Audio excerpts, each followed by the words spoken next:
I'm going to tell you something that most people misunderstand completely, and the misunderstanding costs them decades. It cost me years too, though I did not see it at the time. The statement is this: living your own life instead of someone else's version is not about rejecting other people's advice or ignoring what the world expects from you. That is the surface reading, and it is wrong. What it actually means is much harder to execute and much less comfortable to admit. Let me be direct. When people hear that life is too short to live someone else's version, they nod. They agree. They think it means they should follow their passion, trust their gut, be authentic, resist conformity.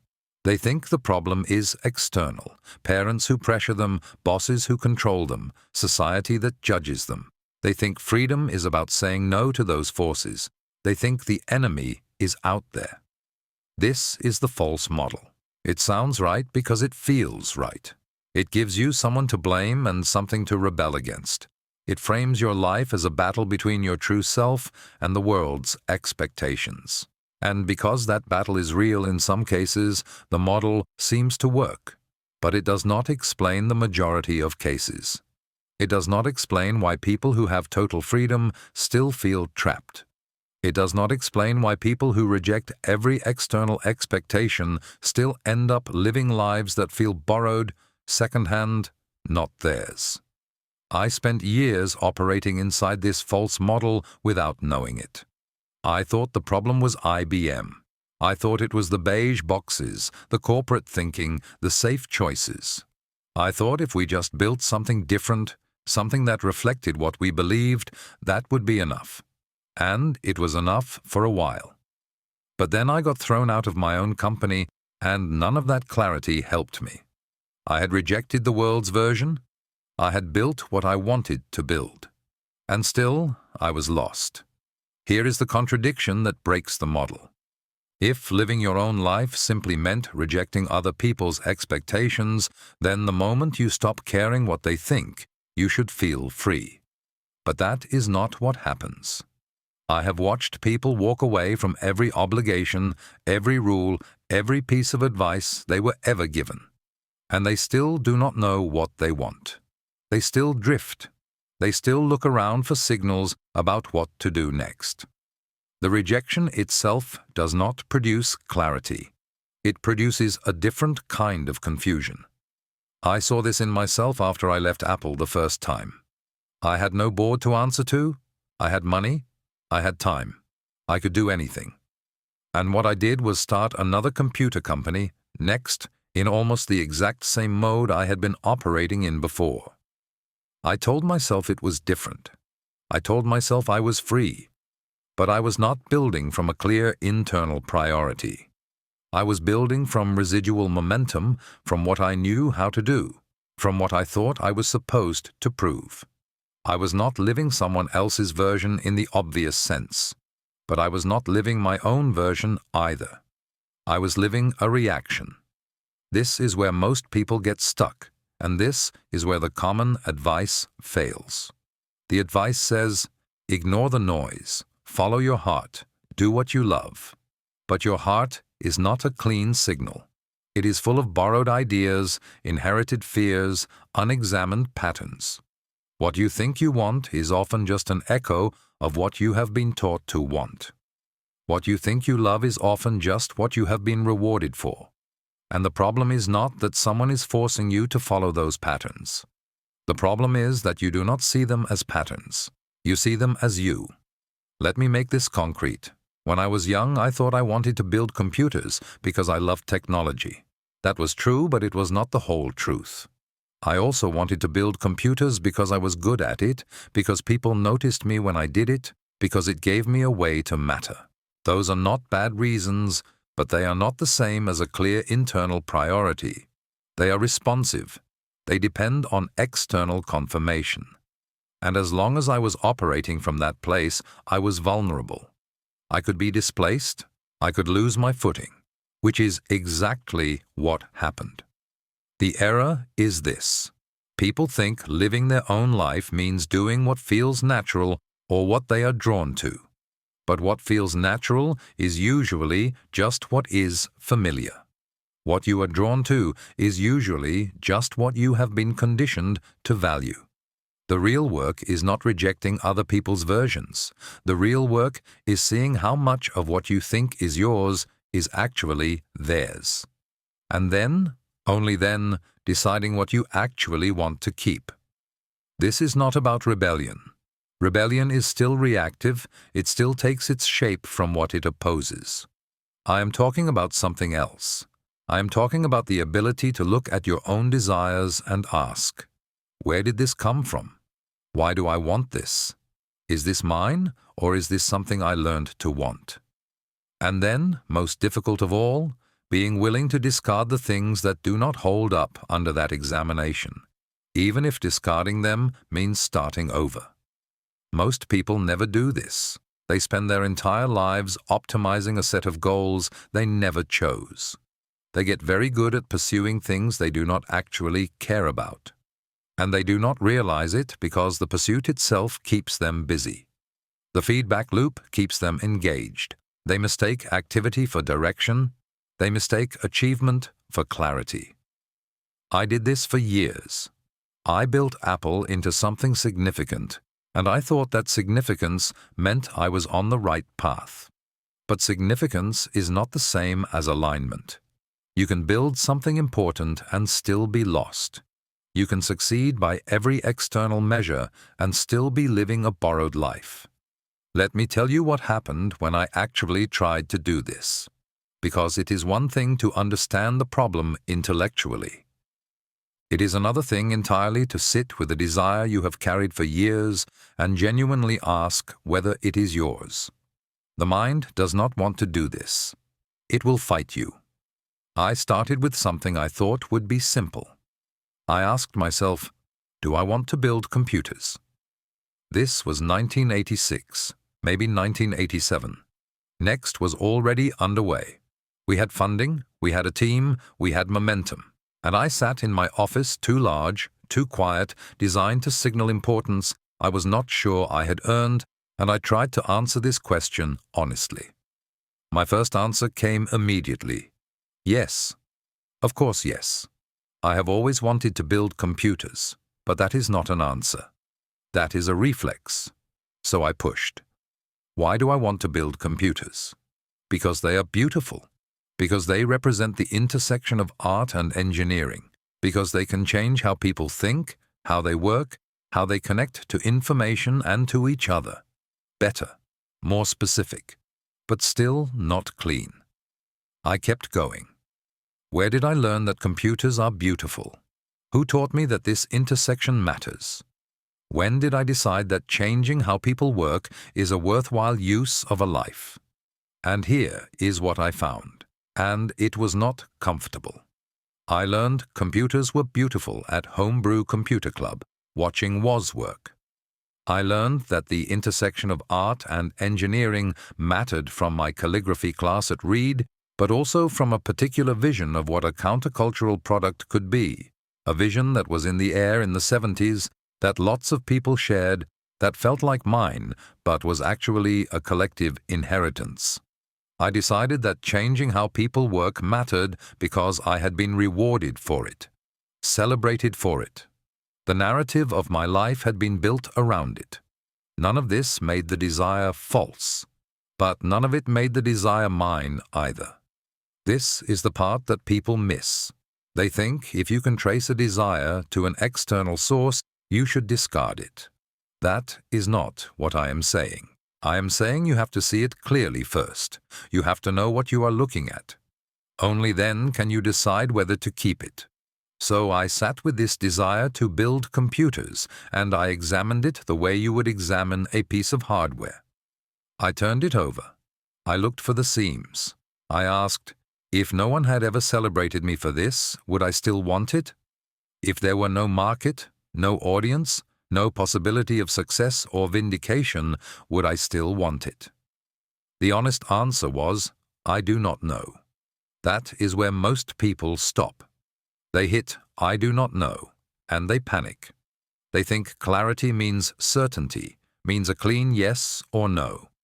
So they retreat back into the story they have been telling themselves because at least that story is familiar. But I do not know is not failure. I do not know is the first true thing. I did not know if I wanted to build computers. I did not know if I wanted to run a company.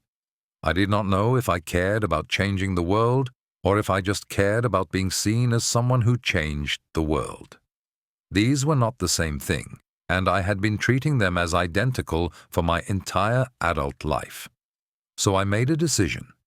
I decided to keep building next, but to watch myself while I did it, to pay attention to which parts felt like pull and which parts felt like push, which decisions came from something deep and which came from momentum or image or fear. This sounds simple. It was not simple. Here is an example. We were designing the next computer, and we had a choice about the casing. We could use a standard rectangular design, cheaper, faster to manufacture, perfectly functional. Or we could use a cube, a perfect cube, magnesium, matte black, expensive and difficult and absolutely impractical from a manufacturing standpoint. Everyone on the team knew which one I would choose. I knew which one I would choose. The cube was obviously the right answer because it was beautiful, because it made a statement, because it reflected the values we were supposed to represent. But I stopped. I asked, why do I want the cube? Because it is beautiful. Yes. But why does that matter? Because beauty matters in product design. It signals care, precision, a refusal to compromise. True. But why do I need to signal those things? Because our customers will value them. Will they? Or do I just believe they should value them because I value them? And why do I value them? I went in circles like this for weeks. The team thought I was being indecisive. I was not being indecisive. I was trying to find the bottom of my own reasoning. Eventually, I chose the cube. But not because it was beautiful. I chose it because when I imagined the alternative, the safe rectangular case, I felt something collapse inside me. Not fear of failure, not fear of criticism, something else. A sense that I would be betraying something I could not quite name. That feeling, that collapse, was the signal. It was not clean, it was not pure, but it was mine. This is what I mean when I talk about doing the work. You have to go all the way down. You have to question everything, even the things that seem obviously true, especially the things that seem obviously true. And then you have to learn to recognize the difference between the desires that collapse when you examine them and the desires that remain. Most of what you think you want will collapse. I thought I wanted to prove that I could succeed without Apple. That collapsed. It was just ego, just reaction, just the need to rewrite a narrative that had humiliated me. I thought I wanted to build the most advanced computer in the world. That collapsed too. It was ambition, but ambition in service of what? Being seen as visionary? Being first? Those are not reasons. Those are just more borrowed scripts. I thought I wanted to work with the best people, to create a culture of excellence. That one almost survived, but when I pushed harder, I found that excellence was also a borrowed concept. Whose definition of excellence? What was it for? But some things did not collapse. I wanted to make things that felt whole, integrated, where every piece connected to every other piece in a way that made sense. I could not explain why this mattered. I could not trace it to a reward or a teaching or a cultural value. It was just there, and when I ignored it, I felt wrong. I wanted to remove unnecessary complexity, not to make things simple for simplicity's sake, but because unnecessary complexity felt like a lie, like clutter obscuring the truth of what something was supposed to be. And I wanted, this is harder to articulate, I wanted to build things that respected the person using them, that did not condescend or confuse or waste their time.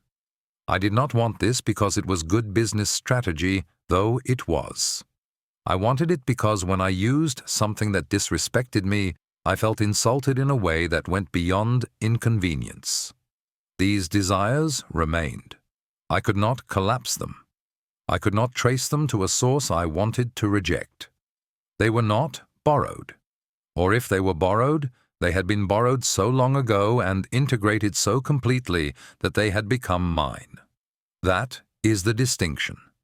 Not whether a desire has an external origin, everything has an external origin, but whether it has been truly integrated, truly chosen, truly owned, or whether you are just carrying it because it was handed to you and you never thought to put it down. The next computer failed commercially. You probably know this. We built something technically extraordinary that almost nobody bought. The cube was beautiful and impractical and exactly what I wanted it to be, and the market did not care. People think this proves I was wrong, that I should have listened to the market, should have compromised, should have been more practical. But they are missing the point entirely. The next computer failed, but I did not fail, because I built what I actually wanted to build, not what I thought I should want to build. I made decisions from the bottom of my reasoning, not from the surface. And when it did not succeed, I did not feel like I had betrayed myself. I felt like I had learned something. That is the difference. That is what living your own life actually means. It does not mean you will succeed. It does not mean the market will reward you, or people will understand, or you will avoid failure. It means that when you fail, and you will fail, you will know that you failed at something that was actually yours, not someone else's dream that you were carrying, not a reaction or a script or a borrowed ambition, yours. And that changes everything. Let me tell you what happens after you start asking those questions. You will not like it. I thought clarity would feel like relief. I thought once I identified what was borrowed and what was mine, I would experience some kind of liberation. A lightness, maybe, or a sense of direction. That is what the self-help books promise. That is what the commencement speeches suggest. Find your authentic self and everything else falls into place. It does not work that way. What happens is this. You begin to see the machinery everywhere. You cannot stop seeing it. You are at dinner with colleagues and someone talks about their new house, and you hear the script. The words they use are not quite theirs. The reasons they give do not quite hold together. There is a gap between what they are saying and what they actually feel. You see it in their face. You see them performing a version of success they learned somewhere else. And you cannot say anything because what would you say? I think you are living someone else's life? They would look at you like you had lost your mind. Maybe you have. You see it in meetings. Someone proposes a feature, a design choice, a strategic direction. You ask them why. They give you reasons. You ask them why again. The reasons start to thin out. You keep asking. Eventually you hit something that sounds like, that is just how it is done, or everyone expects this, or it would be weird not to. The foundation is not solid. It is consensus or habit or fear of looking foolish. This is what I mean when I say most people do not know what they want. They know what they are supposed to want. They can list their goals. They can defend their choices. But if you keep asking why, if you refuse to accept the first answer or the second or the third, you find that many of those choices rest on nothing. On vapor. I am not saying this to be cruel. I am saying it because I spent years doing this to myself, and then I started seeing it everywhere, and it changed what I could tolerate. Here is a concrete example. In 1989, we were designing the operating system for Next. We had a choice to make about how users would interact with files and applications. The conventional model, the one everyone used, the one IBM and Microsoft had established, was hierarchical. Files in folders, a tree structure. It made sense to engineers because that is how the file system actually worked under the hood. My team assumed we would use that model. When I asked why, they said it was intuitive. Users understood it. It was familiar. I asked, is it intuitive or is it just familiar? They looked at me like I was splitting hairs. But I kept pushing. Is there evidence that this is how people naturally think about their documents? Or is it just that we have trained them to think this way, and now we call that training intuition? We went back and forth for weeks. I made them defend every assumption. Why nested folders? Why not tags or connections or something spatial? Why does a document have to live in one place? Why can't it exist in multiple contexts simultaneously? Some of my engineers thought I was being difficult for the sake of being difficult. Maybe I was. But here is what I was actually doing. I was refusing to accept because that is how it is done as a reason. I wanted to know if we were building this feature because it was ours, because we had examined it and chosen it, or because we were operating on autopilot, inheriting decisions made by people who were also on autopilot. We ended up keeping the hierarchical model, but we kept it for different reasons. We kept it because after all that questioning, we understood why it worked, what it cost, and what we were trading off. It was no longer borrowed. It was examined and chosen. That is the difference I am talking about. Most people do not do this. Most organizations do not do this. They inherit a model and they execute it, and they never ask if it is theirs. And then they wonder why everything feels hollow, why success does not feel like they thought it would, why they are tired all the time.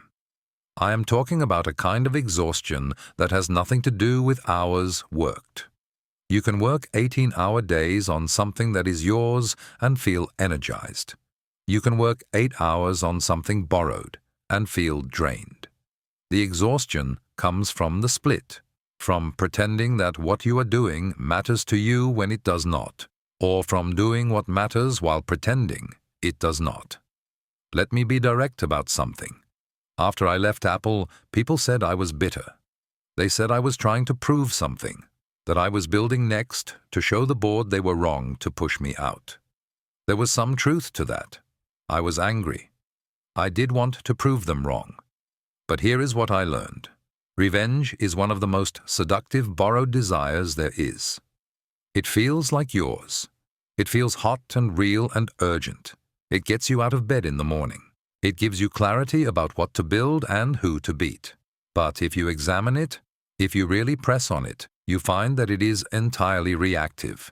It is not, what do I want to make? It is, what will hurt them? It is not your version.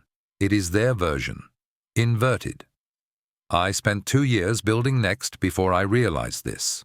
2 years of momentum that felt like purpose. And then, one day I was in a meeting, and we were talking about how to position ourselves against Apple, and I heard myself talking, and I heard the script. I heard myself performing the role of the wronged founder, the exile returning, the underdog with something to prove. It was not mine.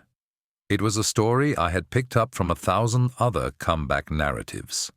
I was living a cliché. That was the moment I understood what I am trying to tell you now. Clarity is not a destination. It is a practice. You do not find your authentic self and then live from it forever. You have to keep checking. You have to keep asking. Because the borrowed desires do not announce themselves. They feel real. They produce real emotion, real energy, real results. The only way to know if they are yours is to examine them. And the examination has to be repeated because you are always absorbing new scripts, new models, new versions of what you should want. This is why most people give up. It is too much work.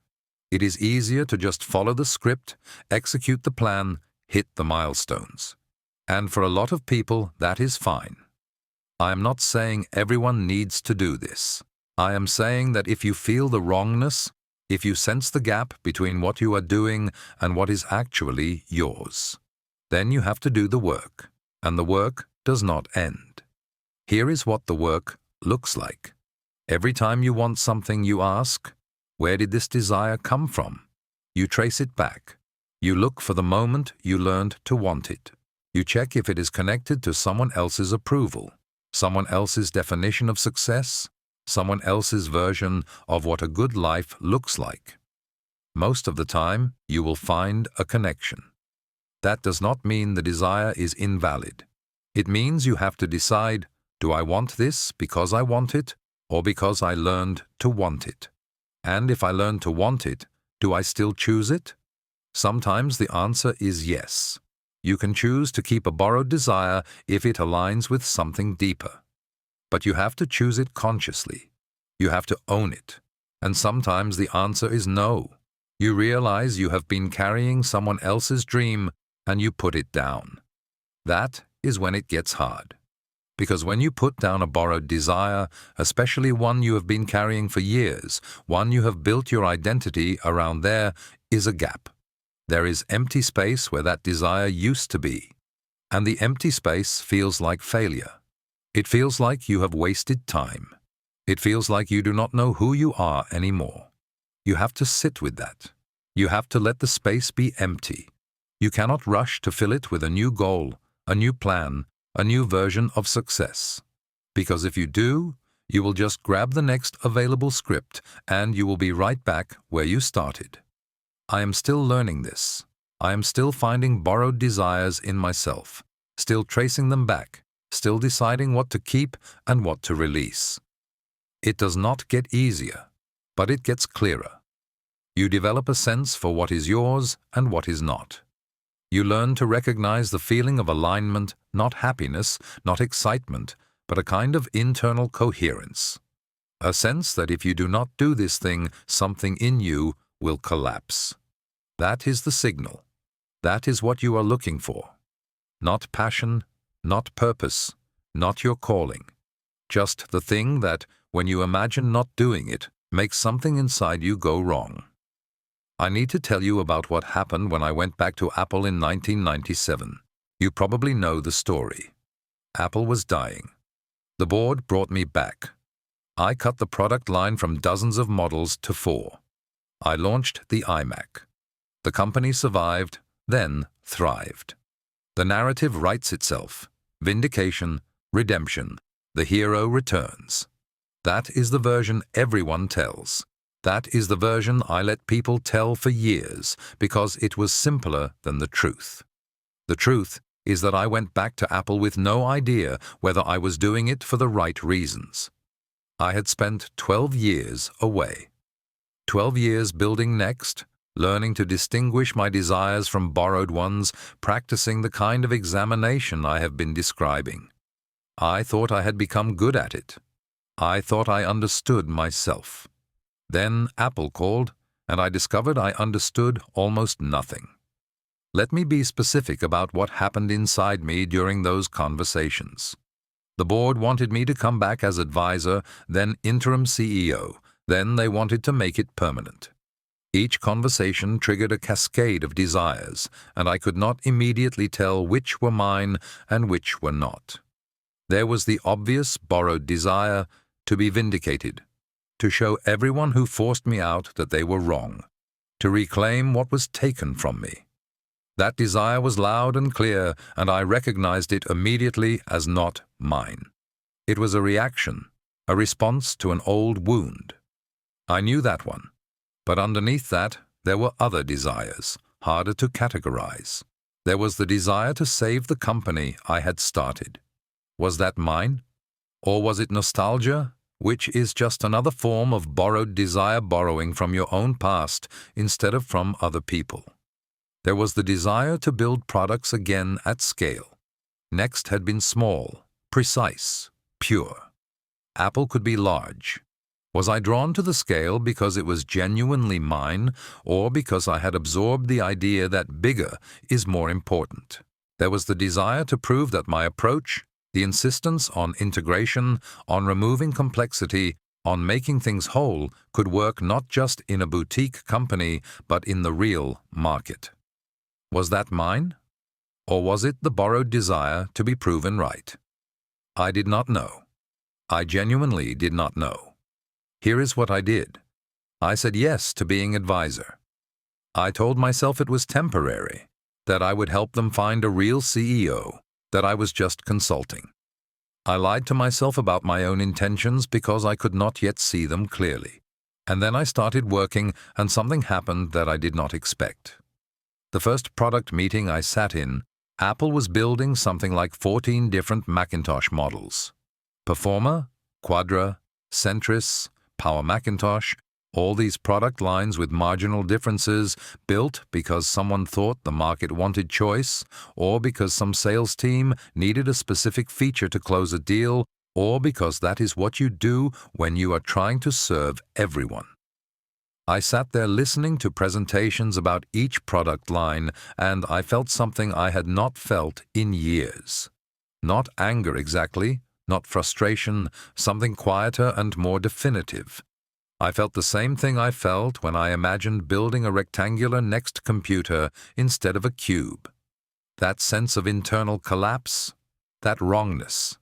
But this time, it was inverted. This time, the collapse came from imagining not doing something. Imagining leaving this mess in place. Imagining walking away and letting Apple continue to fragment itself into irrelevance. I thought, I cannot let this stand. Not because I built this company once, not because I want to be vindicated, but because this is wrong in a way that I can feel and I know how to make it right. That was the signal.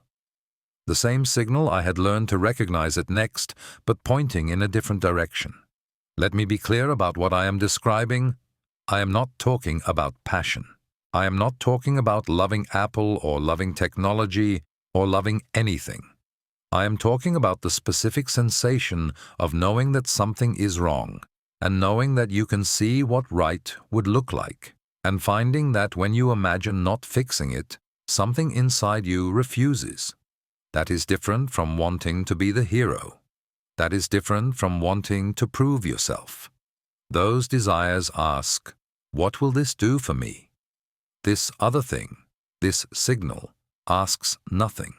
It simply says, this is not right, and you can see what right is, and you cannot walk away from that. So I stayed. Not because I had clarity about all my motives, I did not.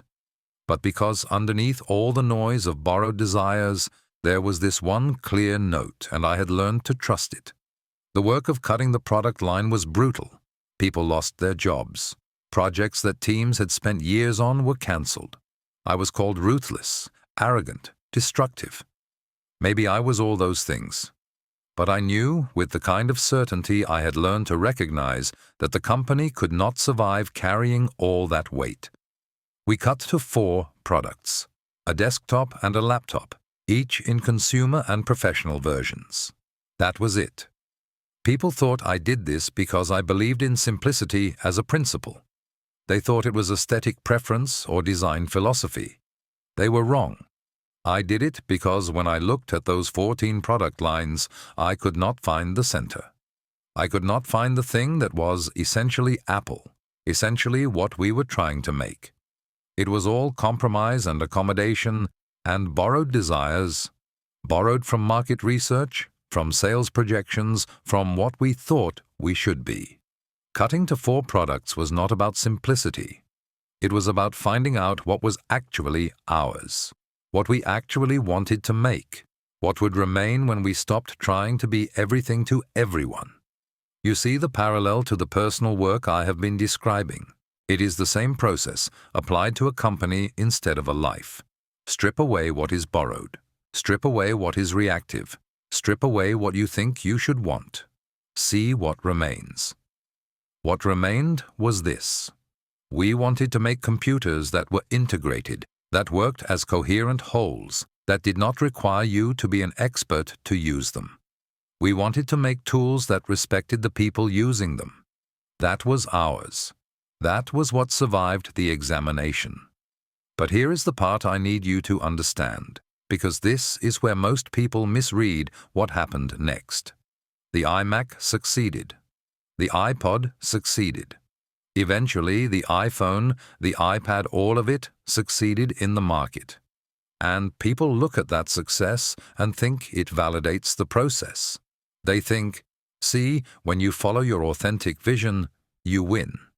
That is not the lesson. That is not what happened. The lesson is that I finally stopped caring whether we won in that sense. I cared whether we built what was actually ours to build. The market success was a result, but it was not the point. The point was that we were finally building from a clear place instead of a borrowed one. And I can prove this to you. I can prove that the success was not the point. After we launched the iMac, there was tremendous pressure to extend the line.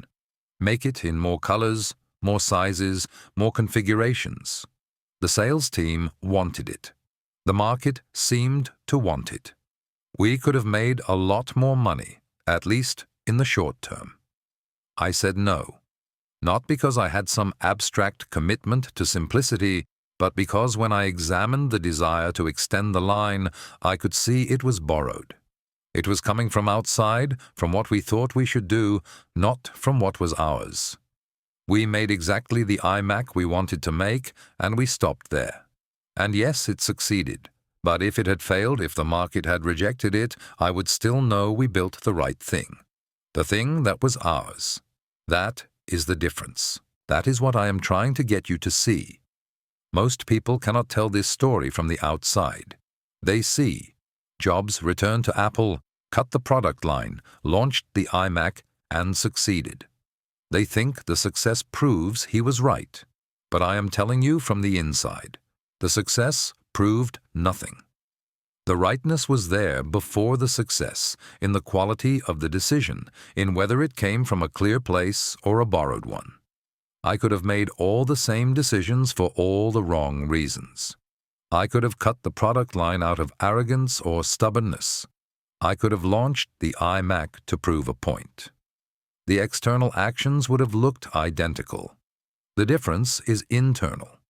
The difference is whether you can trace each decision back to something that is genuinely yours, or whether you are still building from borrowed desires. And that work, that tracing, that examination does not end. I thought I had learned it at Next. Then I came back to Apple and had to learn it again. In a new context, with new pressures, with success instead of failure complicating everything. Because success is its own kind of borrowed desire. Once something works, you want to repeat it. You want to protect it. You want to build on it. And all of that can be borrowed from your own past success instead of from what is actually yours now. I am still learning this. I am still finding places where I am building from borrowed desires instead of clear ones. The work does not end. It only gets more precise. But I can tell you this. When you make something from a clear place, you know. Not because it succeeds, not because people praise it, but because when you look at it, you recognize it as yours. And when you imagine not having made it, something inside you would collapse. That is the only measure that matters. Everything else is noise.